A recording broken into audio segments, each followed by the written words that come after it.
Hello viewers, yes, this is Ranjana ma'am and you are watching. Yes, it's mine as well as your channel. I know the thumbnail says it all, but still it is customary for me to tell what I'm going to teach you all today. Yes, it's Julius Caesar Act 4 Scene 1. I've got countless requests and surprisingly enough some of them have come from teachers. I got a call from a teacher. She said, ma'am, we prepare from your videos, so please upload Act 4 Scene 1. So it is indeed an honor that I should be, or my video should be of help to teachers as well. So here I am with Act 4 Scene 1, but you know what's coming. If you have not subscribed to my channel up till now, please do. And don't forget to press the like button. The likes are so few, but the comments tell me that my videos have been appreciated. Then why are you so stingy about the likes? Anyway, so what are we waiting for? Let's start.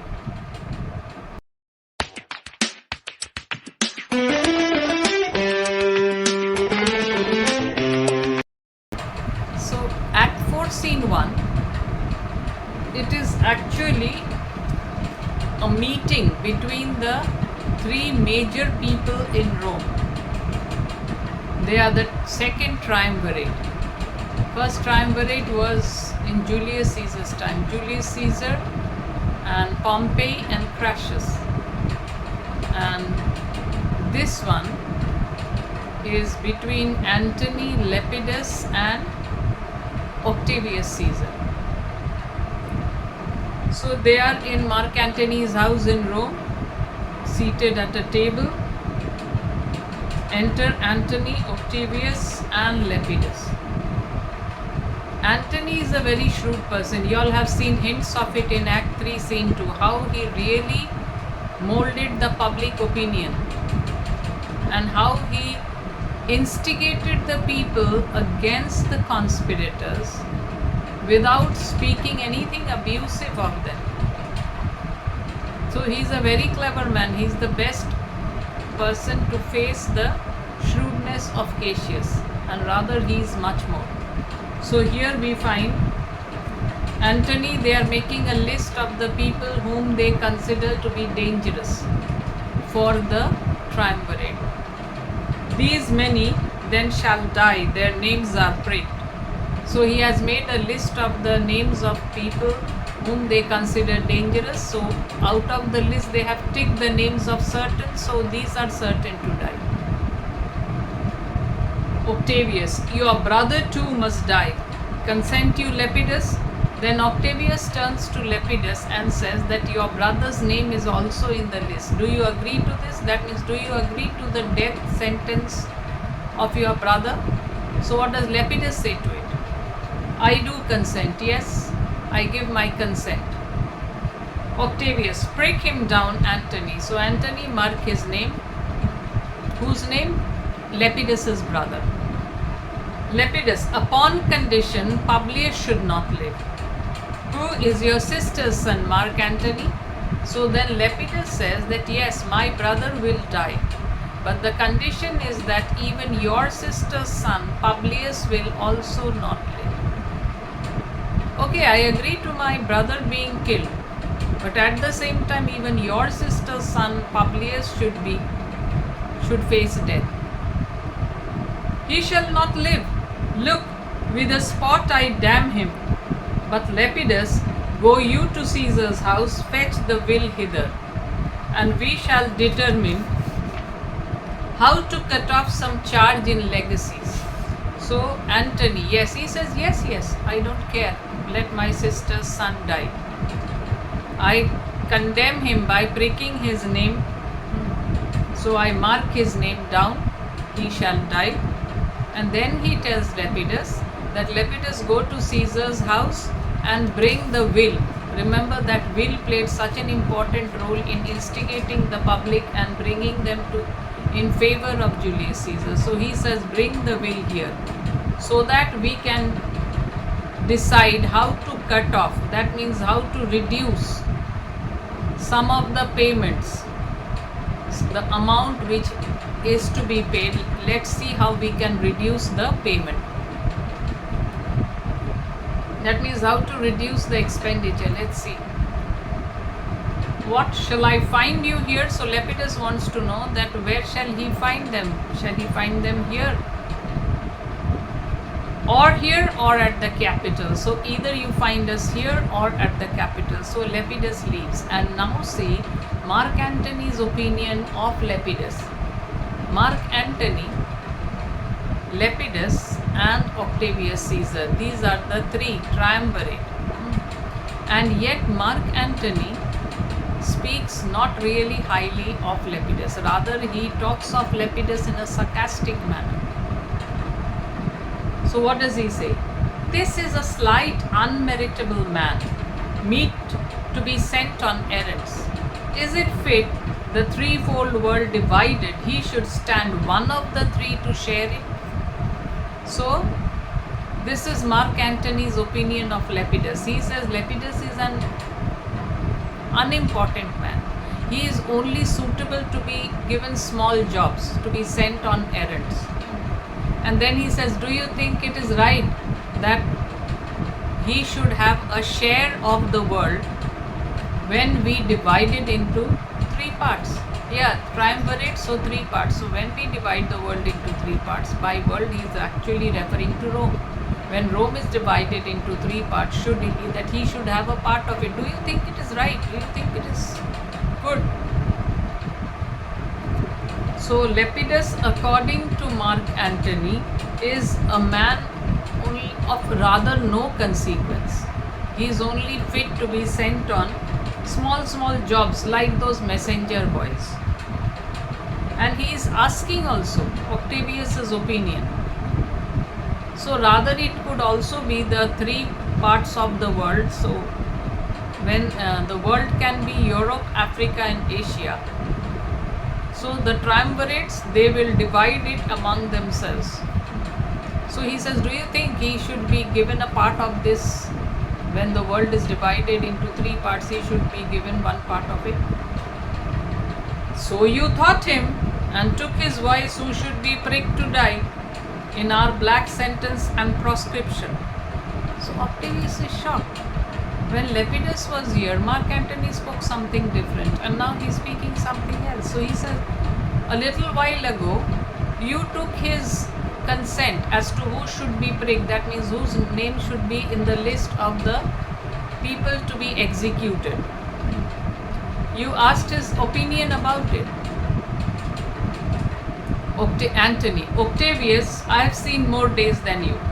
And though we lay these honors on this man, to ease ourselves of divers slanderous loads, he shall but bear them as the ass bears gold, to groan and sweat under the business, either led or driven as we point the way. And having brought our treasure where we will, then take we down his load and turn him off like to the empty ass, to shake his ears and graze in commons. Just see what I would rather say Mark Antony is a ungrateful or rather a wicked man. What does he say? In front of Lepidus he seems, yes, I agree to whatever you say, but behind his back he is telling, Octavius, I am more experienced than you. So when he says, I have seen more days than you, he means to say I am more experienced than you. Yeah, Octavius is a young fellow. So he says, I have seen more days than you. That means I have more experience than you. And though at this moment we are putting these honors on this fellow, that means on Lepidus, it is only to relieve ourselves of the burdens and also the slanders which men may put on us, the slanders which men may accuse us of. They might try to slander us. So we put him in front, so that all the slanders of men should be on him. He is compared to the ass. The ass carries the burden to the destination, but when the destination is reached, the owner of the ass, what does he do? He relieves the ass of the burden. But does the ass get a part of it? No. The ass is left to graze in the fields or the meadows. So, according to Antony, Lepidus is like that. Yes, he will bear those jobs which will get ill comments from the Roman people. Yeah, the cheap jobs, bad jobs, we will let him do it, so that he will be blamed for all this, not us. These works, we haven't done it, it's Lepidus who has done it. Just to relieve us of this slanderous load that men will put on us. He will be as if the bearer. So, like the ass, if a bag of gold is put on the back of the ass to carry, ass carries it, but does he get a share of the gold? No. So, in the same way, we will let him bear these slanderous loads, but later we will relieve him of these. In the same way, we will relieve him of his responsibilities later, in the same way as the ass is relieved of the burden and left to graze in the place wherever he wants to. You may do your will, but he is a tried and valiant soldier. So Octavius is not very happy. So he says, you may do as you wish, because Mark Antony has just now said, I am more experienced. Since I am senior to you, I am more experienced. So he doesn't say anything, but he says, remember this, that he has proved himself to be a brave soldier. Antony, so is my horse. Antony's arguments, you cannot cut them. He is very skilled. So is my horse, Octavius, and for that I appoint him store of provender. It is a creature that I teach to fight, to wind, to stop, to run directly on. His corporal motion governed by my spirit, and in some taste is Lepidus but so. Now, earlier he compared himself to the ass, and now he compares Lepidus to his horse. Why? Just because Octavius said that he has proved himself to be a brave soldier. So he says, yes, even my horse is a brave soldier. Why? Because my horse also fights in the battle. And for fighting and facing the battle bravely, I give him a lot of food. So he is an animal whom I train. I train how to run, how to charge, and in many ways Lepidus is also like that. Lepidus is similar to my horse. Lepidus needs someone to guide him, to be his master, someone superior. He is not really capable of planning anything by himself. So Lepidus is like my horse. He is not really capable of planning anything himself. He needs someone to be his master. He needs someone to be his superior, like my horse. My horse needs a master to train him. I train my horse, and my horse fights bravely in the battle. Lepidus is also like that. He cannot take decisions on his own. He cannot make plans. He needs someone to help him.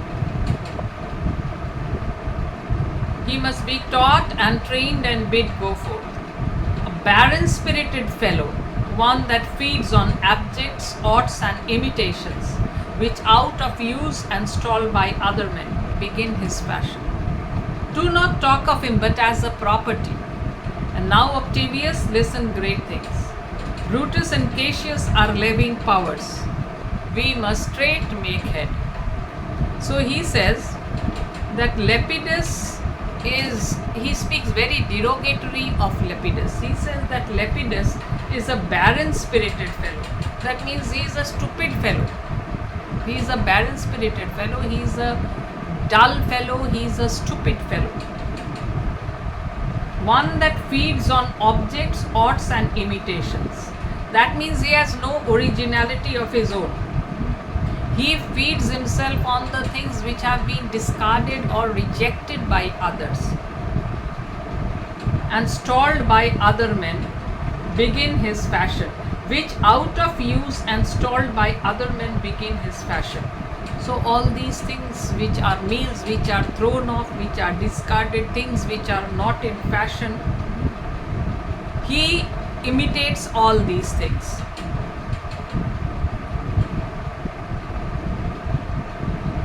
Do not talk of him but as a property. So he is nothing more than a property. He is nothing more than a tool, an instrument.